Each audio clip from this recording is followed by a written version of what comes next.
Lesson number 1 प्रागैतिहासिक शैल चित्र। हम प्रागैतिहासिक काल के बारे में बात करें तो ये अत्यंत प्राचीन बीता हुआ काल को प्रागैतिहासिक काल कहते हैं। उस समय के कोई दस्तावेज या पुस्तकें उपलब्ध नहीं हैं जिससे हमें उसके बारे में पता चल सके, हम उसके अध्ययन कर सकें। जब मानव जंगलों और गुफाओं में रहता था, जानवरों का शिकार करता था और अपना जीवन यापन करता था, तो उस समय को ही हम प्रागैतिहासिक काल कहते हैं। प्रागैतिहासिक काल को अन्य नाम पुरापाषाण युग या पुराना पत्थर का युग के नाम से भी जाना जाता है। भारत में अब तक जो प्राचीनतम चित्र मिले हैं वे उत्तर पुरापाषाण काल के हैं। भारत में शैल चित्रों की खोज किसने करी, कब हुई? भारत में सर्वप्रथम शैल चित्र की खोज 1867 से 1868 में पुराविद थे आर्किबाल्ड कार्लाइल। इन्होंने स्पेन में जो अल्तामिरा की खोज हुई थी उससे 12 वर्ष पहले ही शैल चित्रों की खोज भारत में कर ली थी। कुछ अनुसंधानकर्ता भी थे जैसे कॉकबर्न, एडरसन, मित्र और घोष आदि ने भारतीय उपमहाद्वीप में ऐसे अनेक स्थल खोजे। प्रागैतिहासिक शैल चित्र आदि मानव ने अपने मन के विचारों को दूसरों तक प्रकट करने के लिए गुफाओं की दीवारों पर चित्र बनाए और उन्हीं चित्रों को हम प्रागैतिहासिक शैल चित्र कहते हैं। शैल चित्र बनाने का उद्देश्य, तत्कालीन आदि मानव अपने घर और गुफाओं को सुंदर बनाना चाहता था। अपने रोज़मर्रा के जो जीवन है उसको आने वाली पीढ़ियों को समझाने के लिए शायद चित्रित करता होगा। आदि मानव ने अपनी गुफाओं की दीवारों को आधार बनाया एवं अपने विचारों, मनोभावों को रेखा चित्रों द्वारा अभिव्यक्त किया। रेखा चित्रों का अर्थ होता है कि रेखाओं के द्वारा चित्रों को चित्रित करना, उसमें रंगों का प्रयोग नहीं किया जाता। प्रागैतिहासिक काल को 3 भागों में बांट सकते हैं: पूर्व पाषाण काल, मध्य पाषाण काल और उत्तर पाषाण काल। भारत में प्रागैतिहासिक शैल चित्र उत्तर पाषाण काल के उदाहरण के रूप में देखे जा सकते हैं। शैल चित्रों के विषय जैसे शिकार के दृश्य, मनुष्य की गतिविधियाँ, वृत्त, वर्ग, आयत जैसी ज्यामितीय आकृतियों में कई सारे चित्रों को बनाया गया। शैल चित्रों के जो प्रमुख केंद्र रहे जैसे मध्य प्रदेश रहा, उत्तर प्रदेश, आंध्र प्रदेश, कर्नाटक, बिहार, उत्तराखंड में कुमाऊं, अल्मोड़ा आदि। लकुड़ियार गुफा अल्मोड़ा से 20 किलोमीटर की दूर सुयाल नदी के किनारे लकुड़ियार गुफाएं स्थित है। लकुड़ियार का शाब्दिक अर्थ होता है 1 लाख गुफाएं। लकुड़ियार गुफाओं में चित्रों की 3 श्रेणियां प्राप्त हुई थी। मानव चित्र, जिसमें मनुष्यों को छड़ी जैसी रूप में दिखाया गया है। पशु चित्र, जिन्हें लंबे तूथन वाला जानवर जैसे हाथी के रूप में, लोमड़ी, छिपकली इत्यादि वहाँ चित्रित किए गए। ज्यामितीय चित्र, लहरदार रेखाएं, आयताकार डिजाइन आदि। मध्य प्रदेश के विंध्याचल तथा उत्तर प्रदेश में कैमूर की गुफाओं में सबसे सुंदर शैल चित्र प्राप्त हुए हैं। लकुड़ियार गुफा में 2 शिलापट मिले हैं जिन पर कुछ उकेरा गया है अर्थात कुछ बनाया गया है। आंध्र प्रदेश और कर्नाटक की जो ग्रेनाइट चट्टानें हैं उसमें नवपाषाण काल के मानव को अपने चित्र बनाने के लिए उपयुक्त कैनवास अर्थात धरातल प्रदान किया गया है। इनमें 3 स्थान अधिक प्रसिद्ध हैं। एक तो है कूप गल्लू, दूसरा पिकली हाल, तीसरा है केकलकोटा। इन तीनों स्थानों पर 3 तरह के चित्र पाए जाते हैं। पहला है कुछ चित्र सफ़ेद रंग के हैं, दूसरा कुछ लाल रंग के, तीसरा कुछ सफ़ेद पृष्ठभूमि पर लाल रंग के चित्र पाए गए। उपर्युक्त चित्र परवर्ती ऐतिहासिक काल, प्रारंभिक ऐतिहासिक काल और नवपाषाण काल के हैं।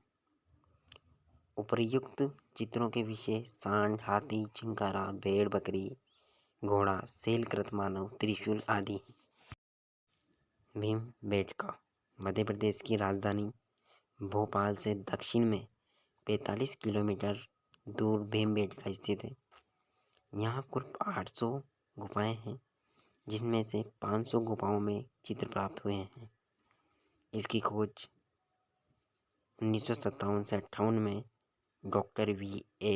वाकणकर ने की थी। वाकणकर जी कई वर्षों तक इन दुर्गम पहाड़ियों पर व जंगलों में रहे हैं। भीमबेटका के चित्रों के विषय। यहाँ रोजमर्रा की जिंदगी की घटनाएं, धार्मिक व भव्य दृश्य भी चित्रित हैं, जिसमें शिकार, नृत्य, संगीत, हाथी, घोड़े की सवारी, जानवरों की लड़ाई सहज इकट्ठा कर। भीमबेटका की कला शैली। भीमबेटका की कला शैली को कई श्रेणियों में बांटा गया है। रेखा चित्रों व कलाकृतियों को 7 कला विधियों में बांटा गया है, परंतु हम अभी शुरू की 2 कला विधियों को ही पढ़ेंगे। प्रथम है उत्तर पुरापाषाण काल। यहाँ चित्र हरी व गहरी लाल रेखाओं से बनाए गए हैं। यहाँ चित्र छड़ी जैसी पतली मानव आकृतियाँ हैं।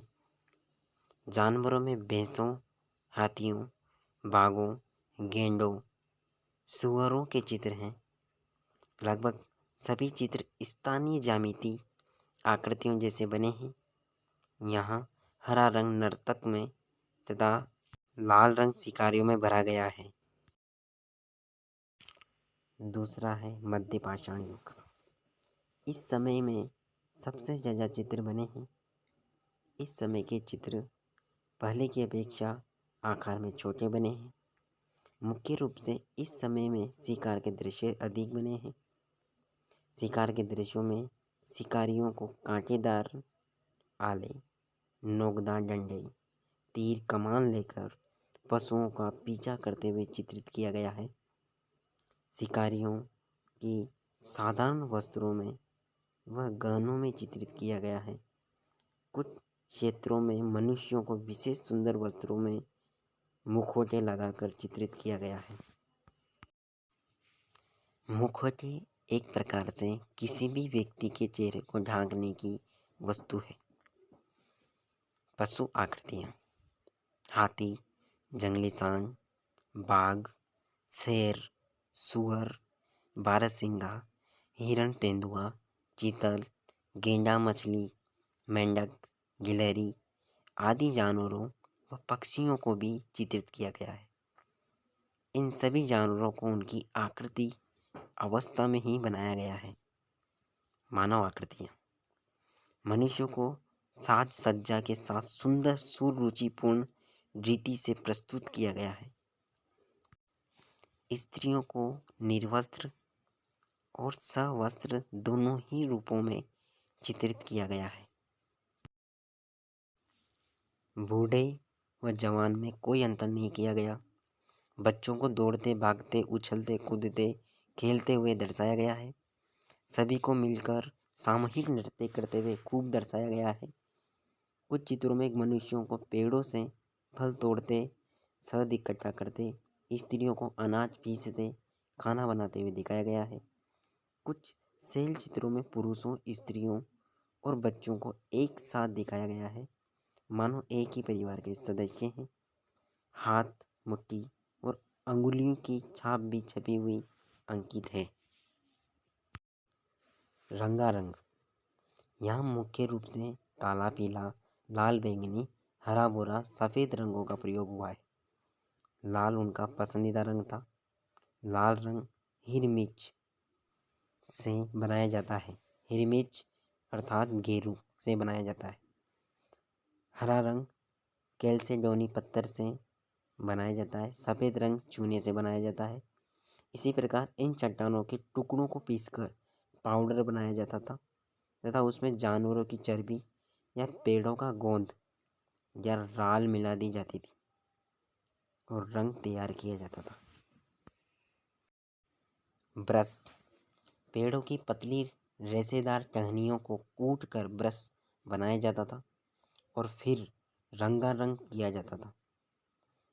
इतने वर्षों तक भी चित्र और उनके रंग सुरक्षित हैं क्योंकि चट्टान की सतह पर जो ऑक्साइड मौजूद थे उनके साथ रंगों ने रासायनिक प्रतिक्रिया की और रंग स्थायी बन गया।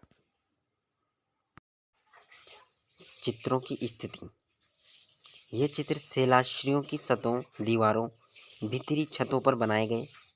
ये चित्र ऐसी गुफाओं में बने जहाँ मनुष्य रहता था, परंतु कुछ चित्र तो ऐसी गुफाओं में भी बने जो बहुत दूर थे, उसमें मनुष्य नहीं रहता था।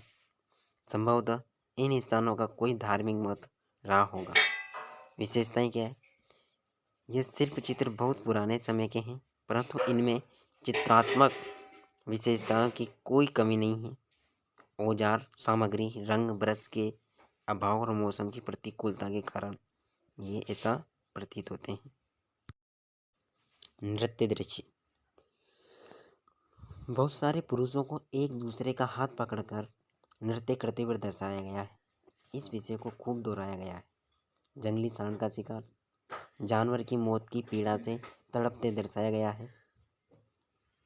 वहीं घायल होकर लोगों को इधर उधर पड़े भी दर्शाया गया है। सांड का शिकार करते वो मनुष्य को खुशी मनाते हुए नृत्य करते हुए दिखाया गया है। एक दिलचस्प बात यह है कि एक ही स्थान पर, जैसे कि भीमबेटका में, चित्रों की 20 परतें हैं जो कि एक के ऊपर एक बनाई गई है। एक ही स्थान पर बार बार चित्र बनाए गए थे। इसका कारण ये रहा होगा कि पहले वाले चित्र पसंद नहीं होते होंगे, इसलिए पुराने चित्रों के ऊपर ही अन्य चित्र बना देते थे, या फिर भी उसी विशेष स्थान को पवित्र मानते थे, इसलिए एक के बाद एक पीढ़ियों ने उसी स्थान पर चित्र बनाए। प्रागैतिहासिक चित्रों से हमें तत्कालीन मनुष्य जीवन शैली, उनका खान पान, उनकी आदतें, उनकी गतिविधियाँ और उनके मन मस्तिष्क में चलने वाले विचारों को जानने समझने में मदद मिलती है। आदिकालीन मानव शैल चित्रों को हमारी अमूल्य धरोहर के रूप में हमारे लिए छोड़ गए।